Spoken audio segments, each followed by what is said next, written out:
They discovered that the other train had been put on it, went to Auschwitz, and none of them survived. I know. So you kind of start thinking, is my family lucky? Just over there. He goes, just over. Imagine if he said, just over there. I wouldn't be sitting here talking to you right now. You know, one day the war started, and before they knew it, the Germans were marching into the farm and telling them that they no longer were producing their vegetables and meats or whatever it is they were doing for the Polish people. They were now working for the German army. Because he was so angry with the Germans, so angry, that he then decided the best thing he could do was somehow help the Polish resistance. But because there was so much food rationing, there wasn't enough food to go around, they had to kill the dog, because the dog was the only thing they had with fat on it that they could give to my grandfather to improve his health and get him well. I try to think, and I'm probably everyone must be the same that's had any kind of tragedy, you try and think, how can I say my life's bad? How can I say this is tough? How dare I?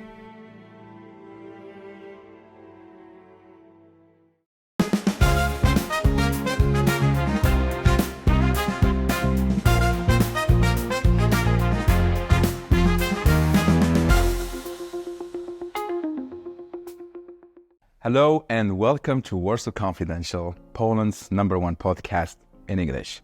I am your host, KAMAL JAHID, and today I sit down with Andrew Borek, who's a dynamic entrepreneur and investor, and whose life is shaped by a remarkable history of perseverance and courage. Born in London, Andrew grew up hearing stories from his father and grandfather about the horrors of the World War II, and I met Andrew in Warsaw, and he told me about his story, or his grandfather's story, and I immediately knew that we need to use our platform, Warsaw Confidential, to share the story with Poland and the world. Join me today as we dive into Andrew's Borek fascinating story and how these experiences shape his approach to life, business, and beyond. Thank you so much for supporting our show. Please enjoy this episode. Before we start, I want to tell you about a place I call home. This place is Leila Restaurant and Lounge, located at the heart of Warsaw at Żurawia 32. I call this place home because, first of all, Leila is the name of my own mother, and this is the place where you find me having a meal or having a business meeting or simply just hanging out with my friends. I love Leila so much because this is where I see Polish people and friends from around the world come together to share a drink, a meal, a laugh, or a story. I am happy to announce that Leila is now a proud sponsor of the Warsaw Confidential show. And for you guys, we have a very special deal. You get 10% off your bill, your meal, drinks, whatever you get at Leila. You just have to mention Warsaw Confidential and you will get your discount. Thank you, Leila, for sponsoring this episode. I look forward to seeing you all there. Andrew, welcome to the show. Thank you. It's a pleasure having you today. When I met you, you told me your story, the story of your parents and grandparents, and it moved me so much that I said, hey, listen, man, we stopped talking now. Let's do it for the show, and I'm honored that you made the trip from the UK to Warsaw, Poland to do it. I'm very happy to be here. Thank you. So my first question would be, if someone clicks this podcast and decides to chill with us, listen to us, what will they learn and why should they stay? Well, it's a story, I think, of hope over adversity. It's a story of kind of tragedy, and also celebration as well, because obviously at the end everyone survives, and it's just one of those things that people don't talk about, and they affect so many people during their lives. I mean, it affected me, obviously, seeing how it affected my father and knowing these stories. was in the background, but no one really talking about it. But I think that generation never spoke about it. And it was just one day my father just came out and said, "Oh, your grandparents." And I said, "Yeah." He said, "Oh, there's a story about them." And he told me, and I was just couldn't believe it. I said, "This is us?" Well, here we are. This is us now. And I would love that if you could, share the story so we can tell it to the world. Sure. The mission of this show, why we started this show, because I moved to Poland 10 years ago and I fell in love with the country. Yes. And I feel it's like a part of, at this stage of my life, I feel like I should be the one telling the world about Poland, but not from a Polish perspective, right? Foreign perspective. And we all heard the World War stories, sure, horror. But like you said, in every story, there is a beacon of hope. And I would love for you to share with us this story today to inspire our audience and the world. Mm-hmm. Well, I hope it does. Where would you like me to start? Exactly, that's what I'm going to say. If I was a fly in the wall and I'm sitting in a family dinner, or your family, with the grandfather, that everyone is somehow there in that room, and you have to tell the next generation about your family, the story and everything. What would you tell? Where would you start? Well, I guess really, it's because it's through my father's eyes, yeah? So my father lived on a farm. They had a farm outside of Warsaw. I don't know if I pronounce it properly. Is it Łódź? Łódź, yeah. Sort of area, sort of area. They had a farm. And my father used to tell me that they had a great life. They had a lake on there, lots of stuff, lots of, land. And he used to ride his favorite horse, and it was called something like Henrik, and he used to bite him on the head. And he used to love this horse, but he used to ride it bareback. Can you imagine? Without a saddle. And he was like 8 years old, right? His life sounded incredible. He said it was amazing. And then obviously, one day the war started, and before they knew it, the Germans were marching into the farm and telling them that they no longer were producing their vegetables and meats or whatever it is they were doing for the Polish people. They were now working for the German army.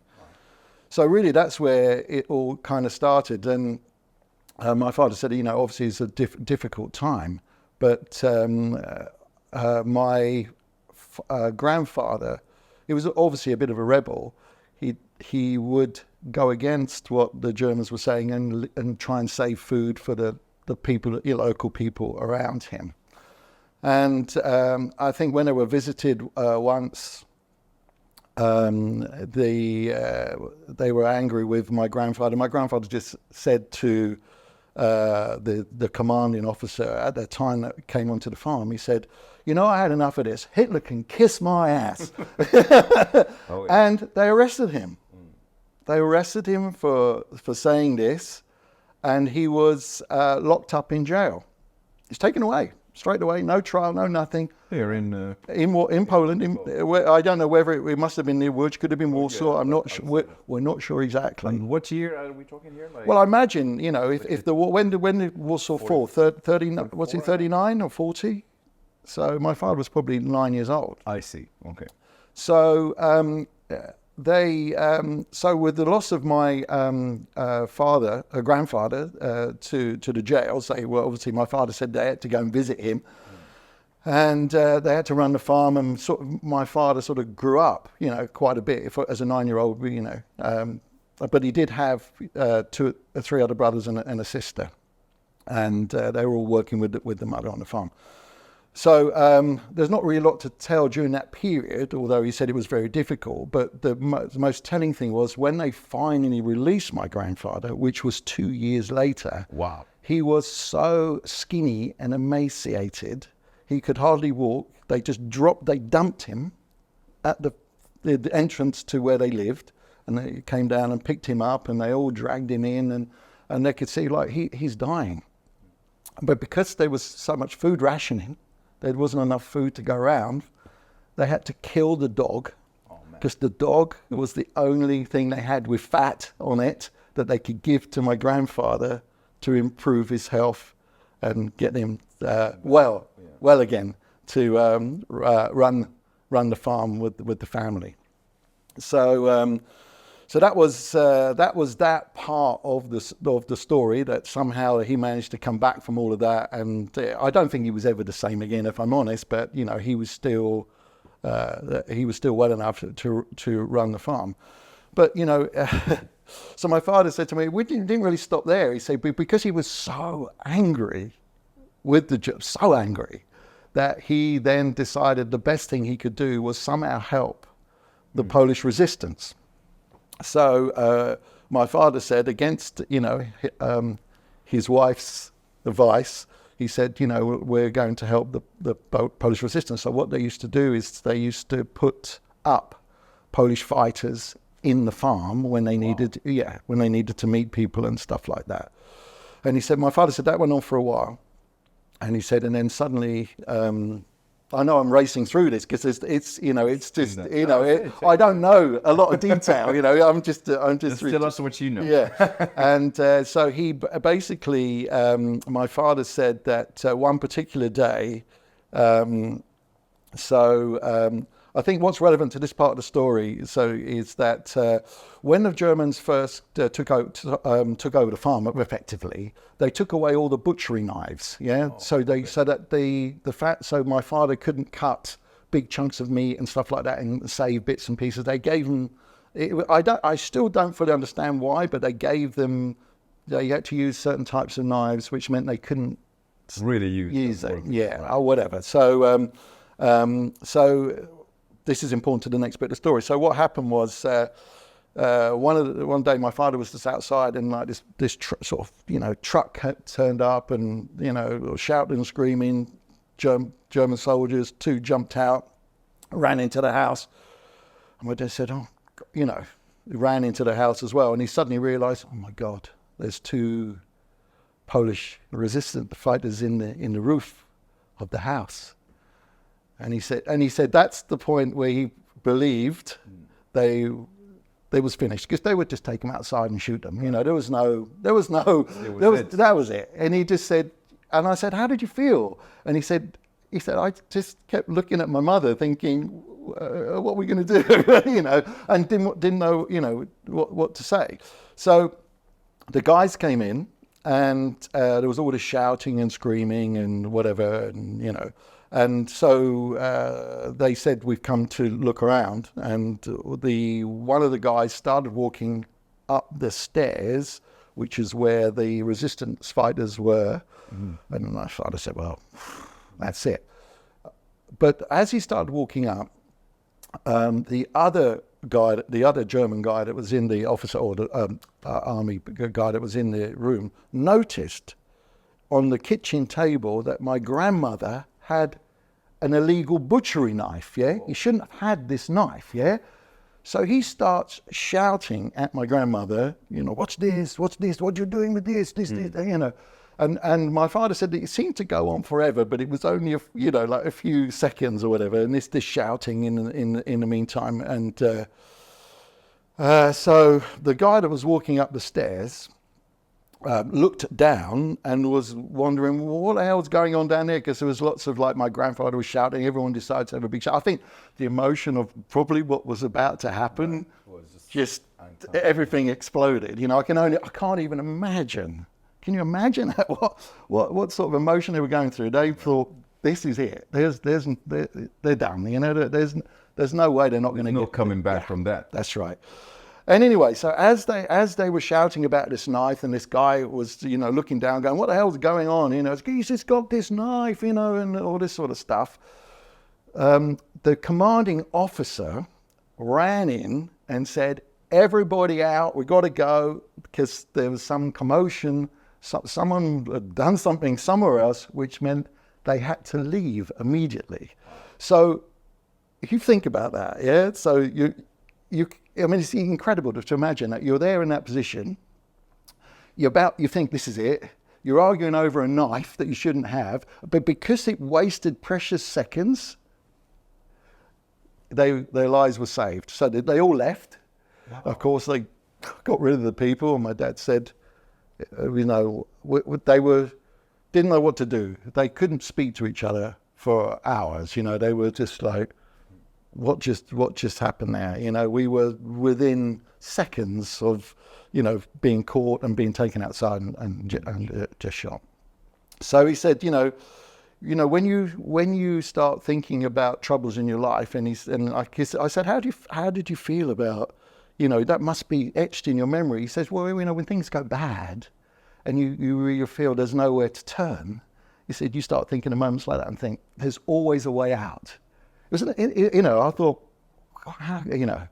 how do you survive something like that? How does your mind cope with that? And he was probably only, 10 or 11 then? Yeah, about 10. Yeah, 10. So anyway, so that passed, and I thought, okay, so they carried on, and we're now talking probably, that must have been 41, so by sort of 42, maybe 43, the next part of that particular story is that the Germans came back again, but this time they came back for them to vacate the farm. They wanted them off the farm. They were going to replace them as farmers with German farmers because they felt that my parents or the Polish farmers, I don't know, you might find other people saying the same thing, were probably not doing a good enough job. And they probably weren't. Why would they be trying to help? Yeah. Like my grandfather, he said, I'm not helping. You do whatever he could to try and make it more difficult, and go, oh, my crops are rubbish, or this meat's off, or whatever. And so he basically, they came to the house. I think my dad said it was like 3 a.m. and said, you've got 10 minutes, pack all your bags, you're leaving. So everybody, Living where? Well, so when they finally got all the stuff together, he said it was absolute mayhem, obviously crying tears. What do you take? What do you pack? Where are we going? What's happening? The confusion, like, what do we do? So they were then, when they managed to, I don't know what, I said to my dad, what did you have? He said, well, I didn't have much anyway. So he said, what do I put in? A pair of old shoes. So he said, we were bundled into one of those, sort of army trucks, with the canvas roof, and they were taken to the station. Now, I don't know whether it was Wood Station or Warsaw or whatever, but they were taken to the station. My father says he remembers. They came off, they grabbed their luggage, and they looked into the station, and there was just thousands of people, and there was 2 steam trains. He said he remembers the steam of these 2 trains, as a boy remembering. He said, oh, what's going on? He got kind of semi-excited. He goes, I'm going to go on a train. I know, kind of like, what? Okay, the innocence of it, yeah. So they were in a queue, and there was he said, he remembers it. It was amazing. He remembers that there was a guy with his sort of commandant hat on and his clipboard there, and he was, they were waiting, didn't know what was going on, and people were going this way or this way or this way or this way. So when they finally got to their point, the German officer said name, and my grandfather, Borek, and he said, well, and he's looking and looking and looking, and he said name, and he said Borek, and again and again. My dad said it took him 2 or 3 times where he was flicking through the thing, and then a senior officer came over and said, what's going on here? And he says, I can't find this family name. And he said, put them over there. What? So my father and his family got their bags, and they got on one of the trains.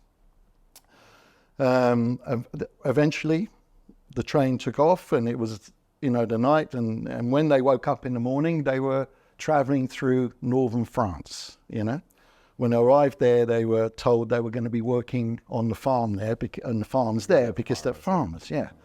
But they'd asked them what they could do, what their skills were.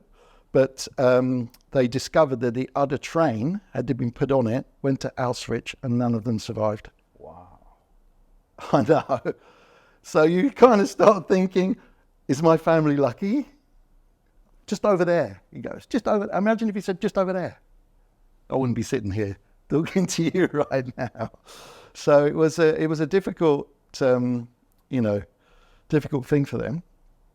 And really, for I think, for them, they spent the remainder of the war years working in northern France.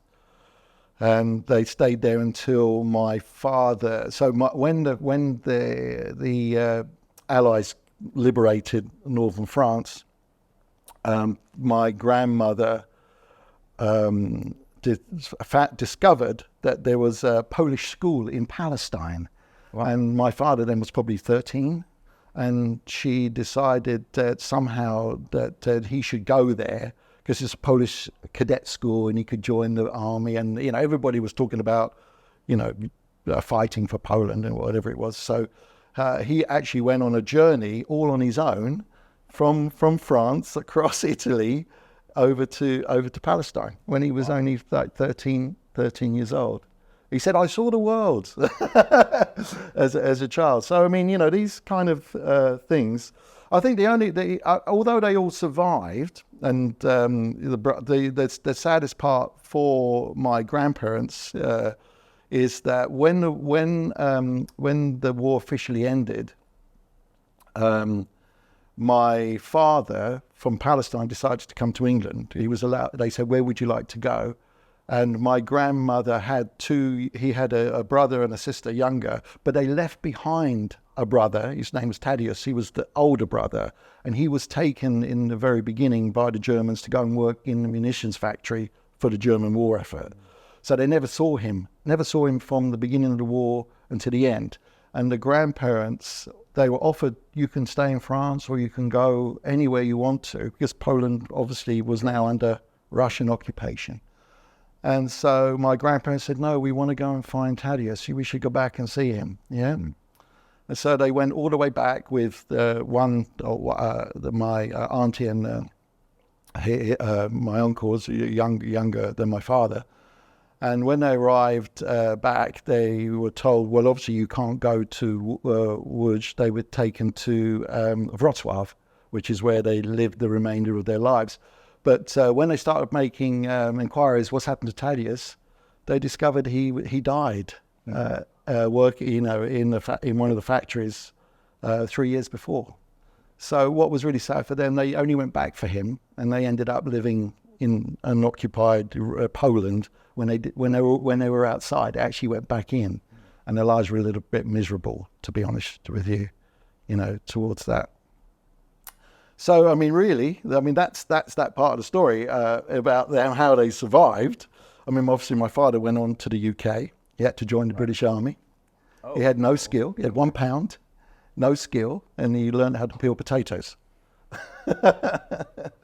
And he was in the army for, I think, about a year and a half, and then he contracted TB. And he was unfortunately given a discharge from the army, and that's when he headed off into London and eventually met my mother. Right. Who was obviously another war situation with her, which is another small story. But, so really, and then from then on, he started his, he met my mother, they had a family, had myself and my sister, and he lived ever since. He was never really sure he would ever go back to Poland. So he gave up Polish citizenship, which was a bit of a shame, really, because he once he saw what was going on there, he said, I can't see me ever going back. Doing this again. Yeah, but although eventually later on, he did end up, he bought an apartment here, and he would visit, and he was shocked how much I used to love coming here. because he told me, you'll never go, no, forget about Poland. And that's why I never spoke Polish. He never sent me to Polish school. He said, what's the point? Mm. During those times, Do you regret that? I do, because obviously... Do you blame him? No, I don't blame him. So I think I presume if my mother was Polish, I'd be speaking Polish. Right. Because my mother was English, you spend all day with your mother, don't you? So you speak in English. And he could have sent us to Polish school, but he never did. Mm. But he would tell me the sort of funny stories that when he used to travel to Warsaw. So when I first came as a kid, if you don't mind me telling you. No. I'm just going to Please. give it a lot. Our guest. So one of the things that my father told me, so when I first came to Poland, I was 8 years old, and he said to me, we got to go through the Iron Curtain. And I don't know if anyone remembers what the Iron Curtain was. Yeah. Well, it was. I actually believed it was a curtain made of iron. And when we were traveling in the car, he was going, we're coming up to the Polish border. And I said, where's the... I can't see the curtain. I was expecting this thing up into the sky. And he says, no, it's just the border between Poland and Germany. And I was like, oh my God. And so all I remember is, and the stories he told me later, was that as soon as we arrived, we were pulled to one side in our car and everything out. I mean, they were taking panels off. Oh, wow. I mean, they were, we couldn't take anything into there. And my father, so we took lots of food, and my dad had some money or whatever it was for my grandparents when they were still alive. And he said, I remember him, I was only young, and I was standing at the back of the car, and the customs guy was staring into the boot and opening up stuff, and there was 2 boxes, in the bag, amongst all the suitcases, and there was 2 boxes of food. And the guy's peering in, looking, what's all this? And my dad said, that's yours. That one's yours if you want. And I thought, I didn't understand. I said, what's he doing? He said, that one's yours. So the guy looked at him and said, okay. So he takes it, puts everything back together, and they give him a sort of police escort. We went straight through the border. And I said to my father, what goes on there? He said, son, he said, this is a really strange thing. You won't see this where we come from. But he said, you have to give something here to get to... Because everyone was so poor, and there was still, corruption on the borders. As long as you gave them some money, they mainly wanted food. Something. So every time my father travelled, I remember he would take 1 box for my grandparents, 1 box for the border guards. It was just, it's just one of those, like little hacks of life. Yeah, it's just one of those things. And he said that they were just waving through. But he said I got used to it. But he said in the beginning, it was really, really nerve-wracking, because they'd say, well, you're Polish, what are you coming back for? And he thought, would they let me back out? Because, they were terrible times, So hearing this story of your grandfather, and how did this story shape you personally growing up in the UK, or becoming the person you are today? I think the problem with it was I heard it late. So, but hearing it late meant I could appreciate what it actually meant. Because although, if I'd heard it at 8, 9, 10, 12, 15, it wouldn't. You're not really that bothered. Oh, yeah, well, that sounds not too good, does it? But it's only till later on, when you're a bit older and mature, and you fully understand what's going on around you and what it all means, and impact on your mental health and all these things that are relevant today for us. I realized, wow. I mean, what they went through. So when you, I try to think, and I'm probably, everyone must be the same as had any kind of tragedy. You try and think, how can I say my life's bad? How can I say this is tough? How dare I say this is, I can't cope, or what, it doesn't feel the right thing to say when you think, well, what your parents went through.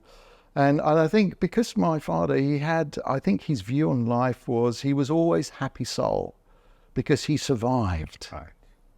Because he's seen the worst. Survived, and he's seen the worst of mankind as well. I mean, the way they treated. I mean, I'm sure, within that story, that framework I've told you, there were things that maybe he didn't want to tell me.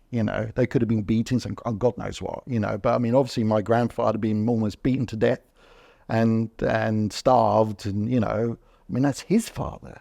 Imagine if you saw your father going through that.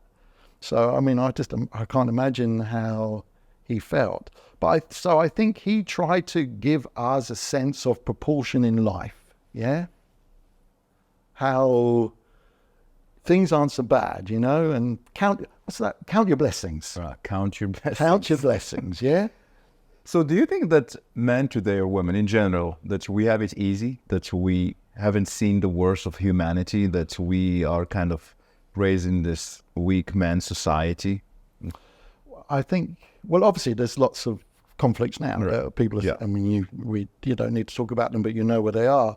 But I think if you're not directly involved in it, I think we don't. I don't think we realize how good we've really got it. I mean, none of us get up and we have to queue for food, Right. do we? Or are we going? Where's the food coming from? Are we going to get shot today? I mean, there are areas of the world that's happening, okay, and we are being mean to each other. But in general, I mean, you've got to say yes. I think that we don't. I don't think. I think what's a real shame, Kamal, is that as we're getting older, with those memories of what I'm telling you, they were getting forgotten. Right. And I think it's important that the story keeps getting told, so the future generation can understand how for them to live the free life they're living. I mean, I sound like some kind of politician, Aren't we all? To live the kind of life that they're living, people sacrificed a great deal, went through a lot for them, And I think I mean, obviously time, erases and it dilutes, how serious and how important those things were. But I think, from if you want to say how it's really affected me, I think it's just made me a deeper thinker, and I try not to let things get on top of me. I try and remember, what would my father do? Because he was very good. I mean, if he wasn't coping, he wasn't telling us. Yeah, he was just very good at, dealing with it. Yeah, and he always had this sort of. Obviously he's my father. I love him, and you look at him on this kind of like hazy light. with us? No, sadly, he died 2 years ago, and at 90. So he had a good innings considering what he went through. But he, I think he would always try and, like I say, to look on the, what was the thing? He said, there's no such thing as impossible. Yeah, or can't. Because of words, those things, he said, there's always a solution. Sorry, I'll get to it eventually. There's always a solution. Yeah, so when someone comes to you with a problem, I don't know what to do, what's going to happen? He says, there's always a solution. And I think that's because obviously he saw no way out, right. and he found a way out. So take me back in time, growing up in the UK, because you spent much of your time in the UK. Oh, I was born there. I know you were born, but so you didn't have, like, let's say, part of your life where you lived truly in Poland. No. Would you like to live in Poland? Yeah, I'd love to. Right. I feel more connected now. I mean, I think he'd be proud. I think when he knew I was coming, because I've been coming here really last 10 years. Right. When he started to see that I was really interested, he was really. I think he was quite proud because like I said to you, he believed Poland was finished wrongly, but he had no other reason to suggest that the Russians were in full control of, the Eastern Bloc and Poland. So he was really happy. He said, "You're reconnecting with, and you're even speaking some Polish words." I mean, he was super happy. I think, he made him proud. I think so. Why do you think you had this, let's say, calling inside you, like that you want to connect with Poland? You are half Polish, half British. Yes. That's obvious. Yeah. But it sounds to me, or at least the way I see it, that you are more Polish than British. Am I right? I think a lot of it's to do with that. And the more time I spend here, the more I feel the way of life, the Polish people way of life, is much better than where I am. Is it? Than in London? Yeah. London is a frenetic city. It's crazy. It's, it runs at 3,000 miles an hour. You never see the same person twice. You really. No. I mean, you could go to a place, you never see them again. That's it. Seriously, 9 million people. I don't know how many people are here. 2. Well, there you go. So where I live, it probably is 2 million, yeah? So in my little area. But I think it's, and also a lot of it's to do with, I'm Catholic. Right. And obviously the UK is mainly Protestant after King Henry VIII. So I like the sort of the Catholic values. I like the the values, the way that the family is first, and the way that things it's more orderly here. There's more respect here. That's the word. Respect. What do you mean respect in terms of? With amongst people here, Especially especially with the elders. In the UK, we're losing all that respect. We got no time for them. Hence the stories that they need to be told. Did you know what your grandfather and grandmother went through? And I think people are losing touch of that. And I think it's because London is such a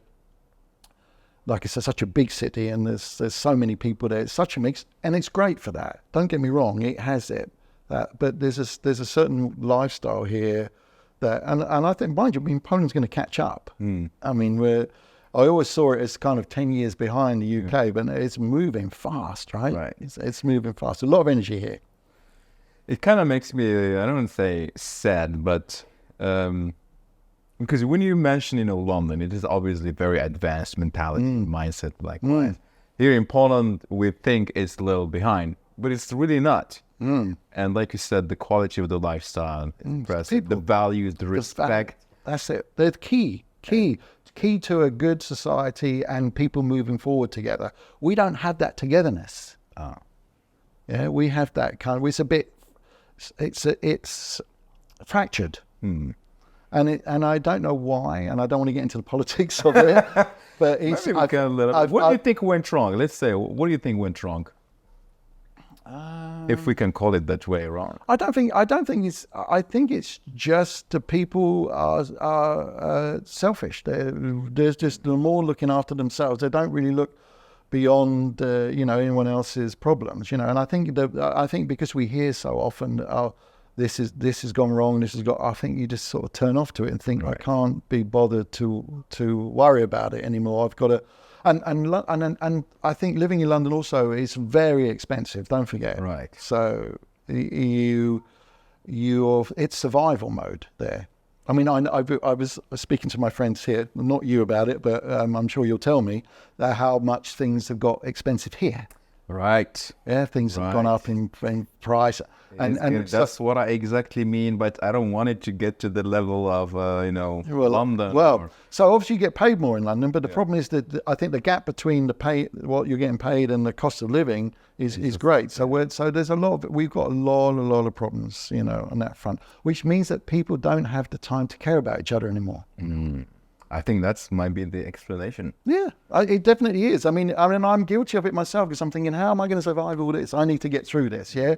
And, and there's obviously, during these times, people need more help and more, and you see it all the time. The adverts on the TV have turned from like washing up liquid to help, homeless shelters, refugee centers, and sending money to Ukraine, sending money here, sending money there. And, it's now all donations.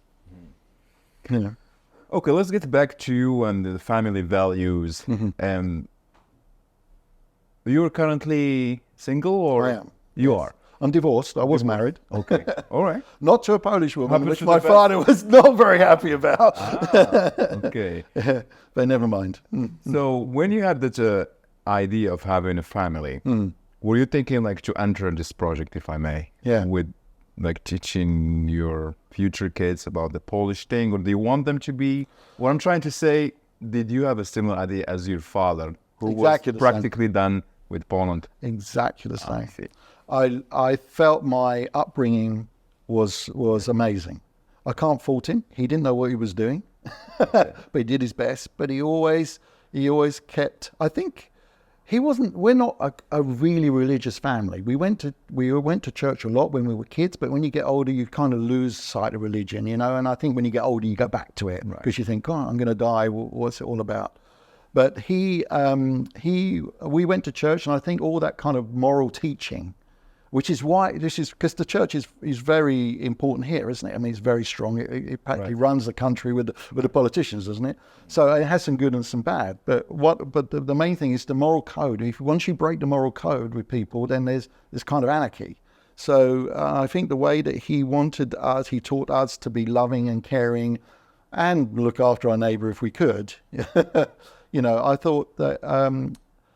I think it definitely affected myself, and I have a sister as well.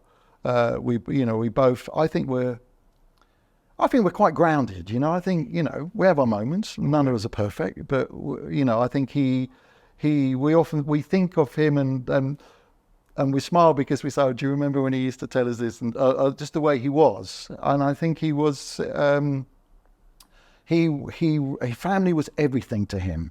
He would do anything for it. I mean, you know, he worked and he would sacrifice. I mean, I remember him wearing the same shoes for like 3 years. Wow. So he could buy us something new. And especially, I mean, and I felt terrible now when later on when I was thinking that I remember being such a brat and saying, I want this, you know, as a child, I want a bike or something, I want this, and not realizing where it was coming from. Right. You know, and they're the things. And he would go off and he would do something and he would turn up with this thing. And I never realized, and I was just being spoiled, but I didn't realize what went into it. It's only when I was older I realized, oh my God, what, you know, the things you did for us, you know. And his I'm sure his father, I mean, there must have been the same. Where would he get those?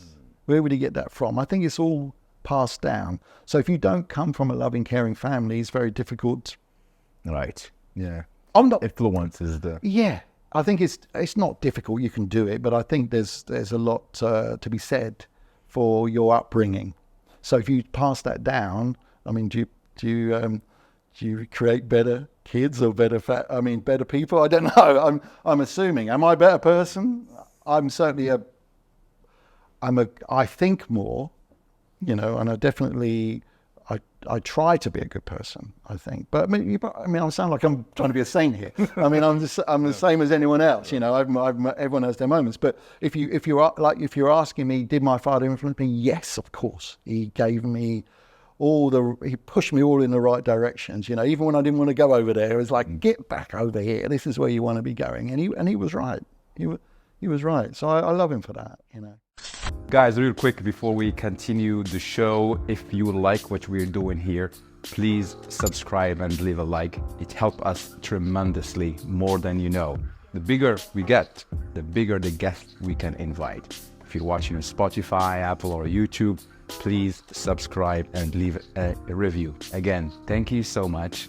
Back to the episode. If you could grab a beer with your grandfather and father at the same time, how would that night or evening go? Wow.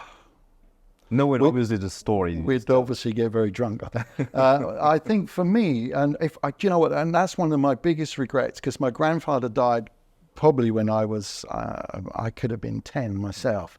And I really wanted to sit and ask him. I wish you could bring them back. You know, I wish you could sit down and say, tell me about your life. You know, I know what you did with my father, but tell me about yours, because I can't imagine what his life could have been like. I'd love to have known. I wonder if he'd have surprised me though with something, and I'd have, you know, might have been horrified. But he was, he seemed to be one of those sort of people. I mean, especially what you think, if he's helping the resistance fighters, he's putting his own family at risk. Yeah. But they must have all thought, well, okay, it's worth it. Makes sense, right? Yeah. You know, which is another thing too. So they must have been tight-knit group, you know. You know, because there's a lot of them. There was 6 or 7 of them, and so I mean, I'd love to ask. I mean, I really would. It's a shame. And my grandmother too, obviously, was super important. But you know, she was. I mean, she took care of the family while my grandfather was in jail for 2 years. I mean, you know, so I mean, you know, step up. Sure. You know, I think, well, that's the other thing. I mean, you know, women in those days, I mean, they were proper women, you know. Now the women have got, you know, oh, what's the next handbag or whatever it is, you know. Really? Yeah, that's why when I said, do we have it easy to do? Yeah. I mean, do you know how to, you know, cut the pig from ear to ear? Without a solid knife. And without the right knife, and feed your family. And feed the resistance fighters. No, I mean, it's, you know, of course we do. But I mean, that's what they want. My father always said to me, I did all this because I wanted you to have a better life than me. So let's zoom in that, because your father now, you're growing up in the UK, having this life, and because I want to talk a little bit about the business side, so your father started the jewelry business, you mentioned? Yeah, so my father, he was, he worked as a cut glass salesman. So, that's kind of Polish crystal glass. So he was selling it. And one day he passed a Jewish guy working in the basement of one of these shops in London. And he saw him and he's just curious. He's just, because he was selling to the shop above. So he said, what are you doing? He said, I'm doing jewelry. And he said, how'd you do that? And he was asking him about it. And it was only till the guy turned around and said, well, I can't cope. I'm so busy that he thought he might try and learn to do it. So for some inexplicable reason, I don't know why, he decided he went back a few times, and the guy was very helpful to him. I think he thought my dad was Jewish because we got big, he might have called himself Borek or something. And he learned how to make handmade jewelry, and that's how he basically supported our family. He started this business with his brother. His brother that came over after the war as well. He's got another story. And so they decided to run this business together. And it's not something I wanted to do myself. It was just, I was dragged into it just as a kind of summer job. And I suddenly, I got a bit of luck. It's the Borek luck, yeah? Right. I managed to meet somebody that had a big chain of shops. And they said, what are you doing? I said, well, we do jewelry. So can you show me what it is? And so I said, okay, I guess I can, and then went in there and it was the very first, one of the very first huge chain stores in the UK called Next. Okay. So I was one of their first suppliers. And that's when I really got into the business and turned this kind of 5-man business into... not a conglomerate, but it was big. I mean, we had 50 or 60 staff, So you told me mainly Polish people? Lots. A lot of Polish. Yeah, mainly Polish. What was the reason behind it? They were just wonderful to work with. I mean, they were mad as hell, but they worked really hard, and I could trust them, and I think it was because that kind of Polish. Yeah, of course my father would, because my Polish was so bad. I mean, the only words that they ever used to tell me was, pieniądze. Every day, I think that means they want more money, or something. Yeah, but it was very, I felt I should help them because they all came over. Do you remember the Solidarity, these Lech-Walesa years when martial law, when people left Poland, martial law, yeah, they couldn't go back because of martial law. So they had to stay in the UK and they were just visiting. So we just managed to find people through word of mouth that we would employ Polish people. Just help around. And help. And so we gave them all jobs. And I felt sorry for some of them in some ways because we had one woman who was a trained lawyer and she was just working on a production line, I felt, but she said, look, at least I'm here, I've got money. But probably she stayed. She did stay. She stayed with me for about 5 years. Yeah, 6 years. Yeah, she went, most of them stayed. Most of them stayed in the country. They got... made their lives there, but we had a lot of Polish people. Yeah, we supported the, right now, I'm going to jump a bit, but I have property that I own. Right. I rent the rooms out, and it's all Poles. Oh, really? It's near Luton Airport, and it's the kind of Eastern European hub. Everyone flies in there and was there. And they're working for Amazon or whatever, or the airport, and I've got a Polish girl managing it. It's all there. I'm still there. I'm calling. I am. But I feel, but that's right, isn't it? And I'm fully 100%. Wouldn't you do the same? I think I would too. For me here, it's really rare to find Moroccans because it's not a very Poland is not a popular destination for Moroccans because of the language. Right. In Morocco we speak French, so we tend to go to France and migrate there. Right. And here it's really hard for me to, and I wonder sometimes how is it to work with Moroccans in the business? How would it be? Because I'm now mainly work just with Polish people, which I love. Yes. And I really enjoy working with Polish people because I found them very hardworking, honest, and just completely professional. There you go. Same as me. So tell me about the when you grow the business, what was like the main thing that you did that actually accelerated the growth and took the company to the next level? Well, I think so. If I like to say, if I can mention the Borek luck, there were 3 events that were that changed the nature of the business. One of them being meeting one of the guys from Next, and the other one was 2 other meetings. Just by chance, I was invited somewhere where I met the head of another huge company in the UK, 2 huge companies at different times. So we had this little business and we had to expand quickly. So we started manufacturing for these huge companies, and then we realized we just can't do it. We just can't compete. So I had to do what most manufacturers do now, which I had to go over to China and start looking over there, and found we didn't own, because there's no such thing as just starting now, but there was no foreign ownership. So basically we had to subcontract to them, which was really not good for us, because we had no control or no say in what was going on. And also if we'd owned the factory with them, if they found other customers or started stealing designs and doing stuff, at least we had a piece of it, but we didn't have it. Because, so the Chinese are brilliant at making things, but they've got no scruples or morals, and they will sidestep you, which is eventually what happened. But yeah, so we grew this business at that point. So we had a large amount of staff in the UK manufacturing with us, and we had to shrink that down because we became more of a design house. So our factories were over in the Far East, and we were then had a sort of samples team, which was still 20 or 30 people. Right.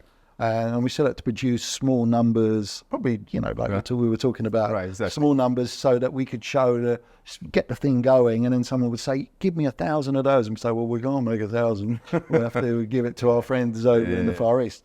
Yeah, so, and that business was amazing. I'll be honest with you, it's not what I wanted to do. I still don't really know what I want to do. I know what the next question is. Exactly. Help the polls. But I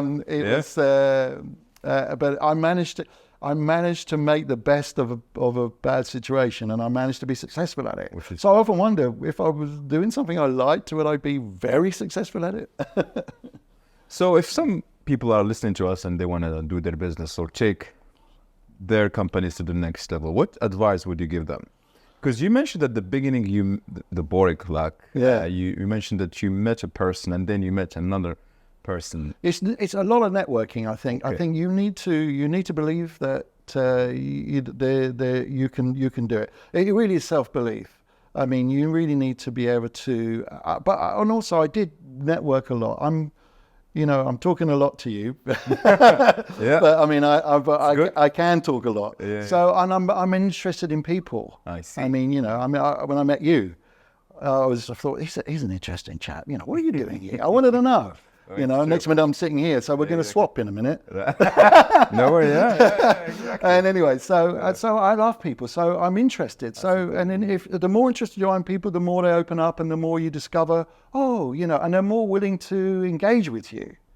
But if you just kind of ignore, it's opportunities. You have to look at something as an opportunity. Yeah, I mean, it's not necessarily to make money, but you might learn something new. Right. So, I think for me, once I met one person, and then I would always think, I don't want to go. I think, right. What if somebody's there? And sometimes there wasn't. But big deal. You still talk to some people and come home. And then the next minute you're talking to the CEO. Oh, I know somebody that can help you. And you go, wow, I'm glad I got out of bed for this, or whatever.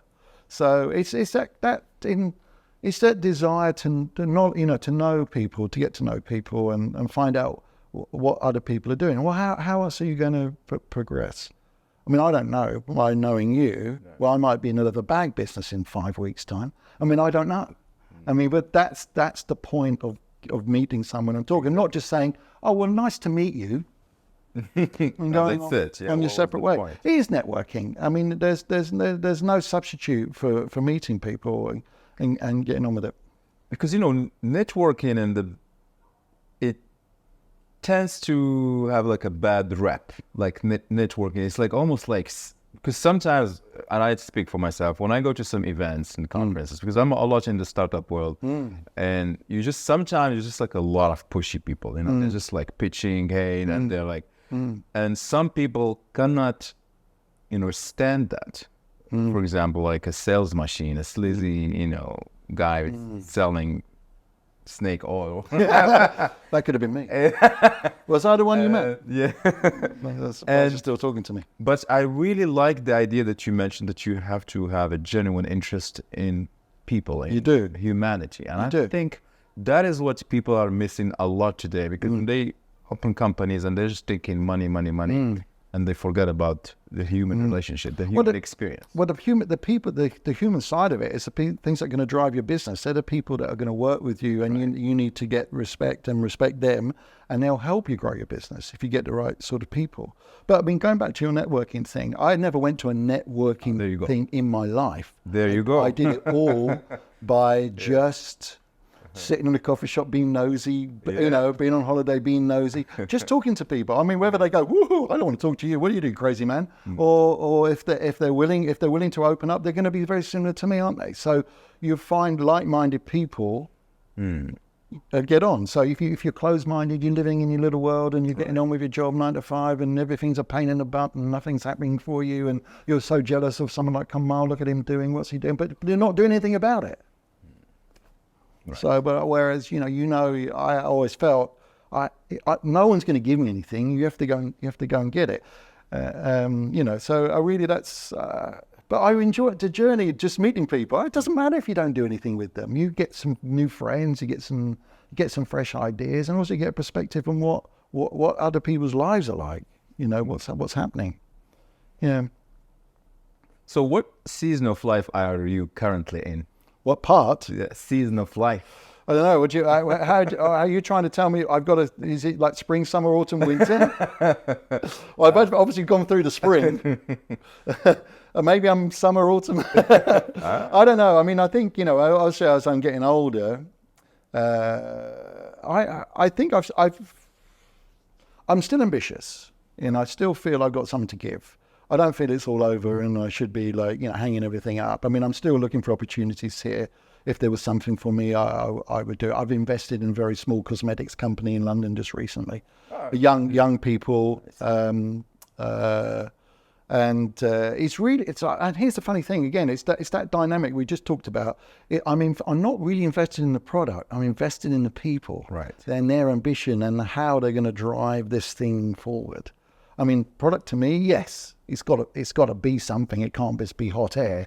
But if it's someone's drive and determination to make it, because if you say you've invested in startups yourself, so you probably know that most of them will go to the wall. But you've got to look. Maybe when you go have a look around at what you invest in, look at the people really, right. And you'll know when you go back. You go, God, they never had a bloody chance because they weren't ambitious, or they come from. Maybe their background, rich family, right. It will give up easily. You need someone that's hungry and determined. Especially at the early stages. Exactly. You don't invest in the company, but in the person. Yeah, and that's the way I'd look at it. So if we went to go and look at companies, you'd be looking at the product, be saying, well, what are they like? You know, because at the end of the day, if they're not going to push the product forward and they don't have any ambition to do it, where are you going with it? You just got a product, yeah? What scares you the most today? Not having enough time. I think time is so precious, isn't it? It's not having the time. There's just so many things I still want to do, and I'm thinking, God, you know, it's ticking. You know, the clock's ticking, and you know, 10 years of your life goes like that. And so I was still, once again, I'll quote my father. He used to say to me, you know, I used to say, oh, I got plenty of time. He says it's gonna go past really quickly, you know. And I said, nah. And here I am going, he was right. You know, all of a sudden.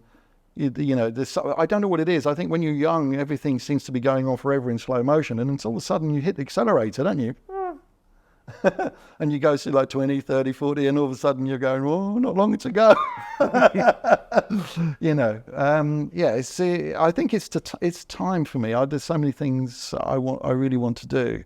And I just hope that, you know, I get enough time. So if they come up with the, you know, thing to live a bit longer, you know, I'll be doing it.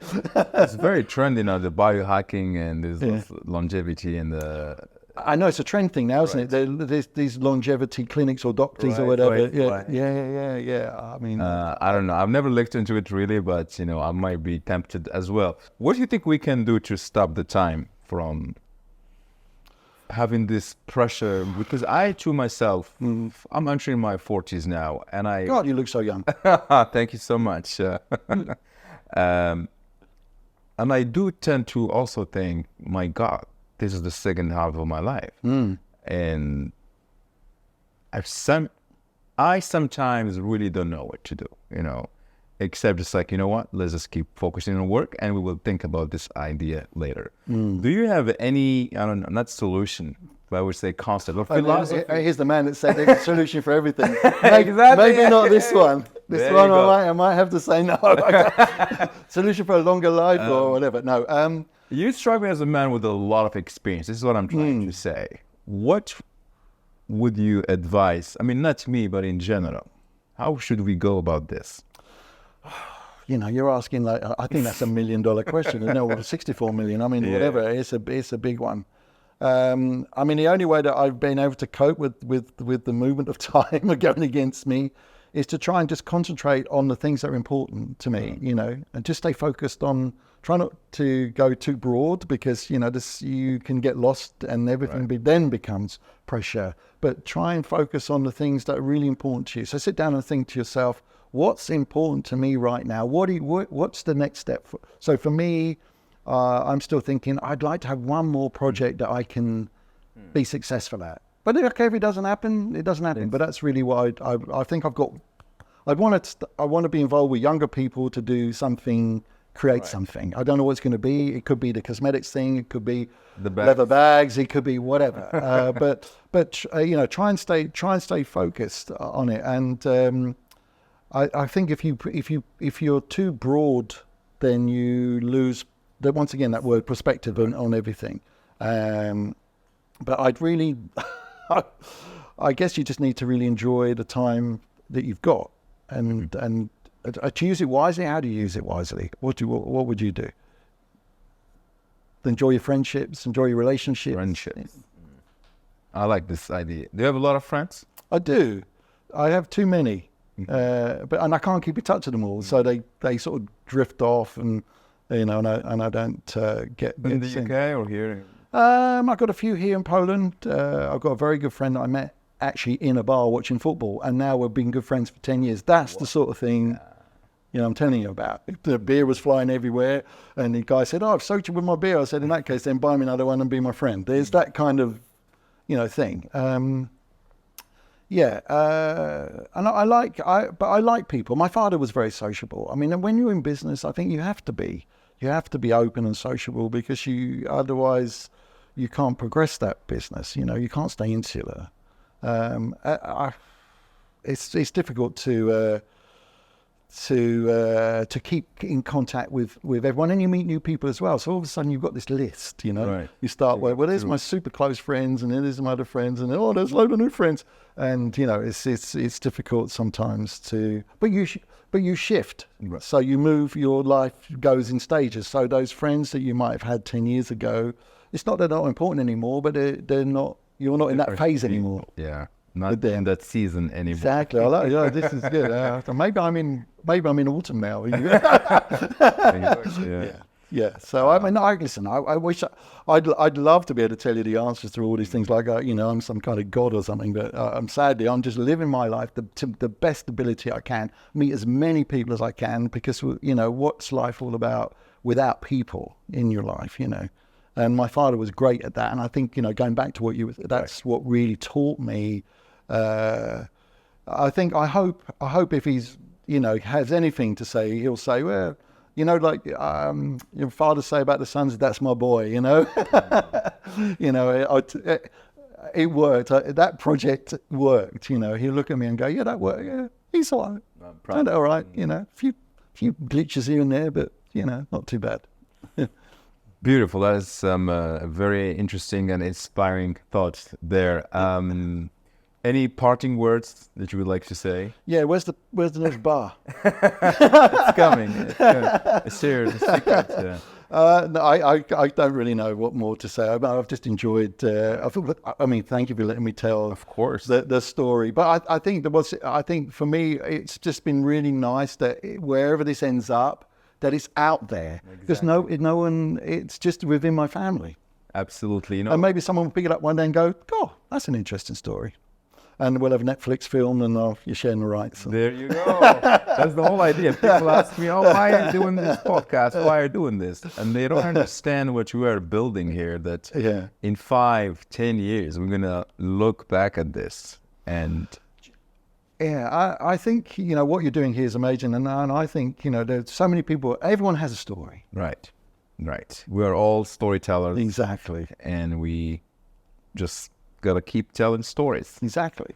Andrew, thank you so much for coming to the show. Yes. I look forward to having you again. Yes, thank you. It's a Thank pleasure. you so much. Very much. Stories are the single most powerful weapon any leader can arm themselves with. They are the currency of humanity. And those who tell inspiring, emotional, powerful stories rule the world. And today, I am super excited to talk to you about storytelling. To put it simple, storytelling changed my life. It allowed me to meet the most incredible people in my life, to raise capital for my startups in Dragon's Den, and simply improve my life as a human being. And today, I would like you to do the same.